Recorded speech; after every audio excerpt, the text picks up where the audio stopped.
Pagkatapos ito ang alam mo, may access to technology, wala. Ay nga naman, sige daw, kaya factors na magtuloy, wala sa pinag-aralan sa ikaw. Hindi mo afford magbakal sa technology. Iba naman, is din afford magamit sa digital devices. And also, ang mga karanasan ng host, kung hindi magamit sa depende sa status sa buhay, kung hindi utak, o business ka ba, kung farmer ka lang di basta. Kaya pwede ka namin sa mga computer or cellphone. So kung mag-aaral kayo, parang magpili ka gamit sila. Divide. So na-divide division between sa poor and sa mga rich people. May socio-economic disparities. Na sila access. So kung rich ka, simple, mabakarasan ang pag-usap ang gamit. Kung poor ka naman, limited lang. Hindi mo ba sa mga poor? So that is the socio-economic disparities natin. Naintindihan? Naintindihan? Yes, sir. Okay. So those are the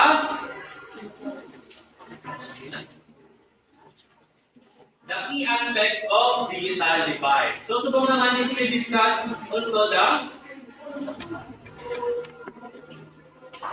strategies to address the digital divide. So how to address or what way para matulungan ang digital divide na ito.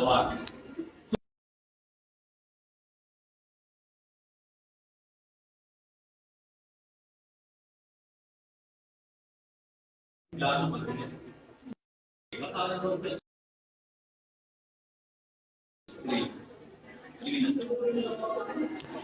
infrastructure development. Infrastructure development. Build and expand relevant infrastructure in underserved and rural areas to ensure that high-speed internet is available. Sige lang.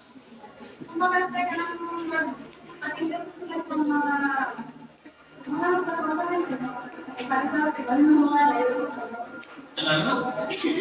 Hindi lang. Hindi ko nakuha. Hindi lang ito.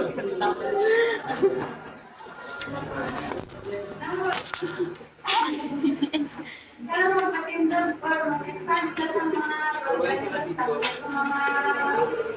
bagay-bagay na sa mga tayo para mag-alang dati ng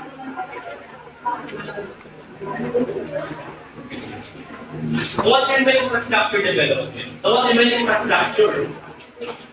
Infrastructure is ang mga buildings or mga towers and so on. So build and expand broadband infrastructure in underserved rural areas to ensure that high-speed internet is available to all. So one of the strategies to address the digital divide is to develop more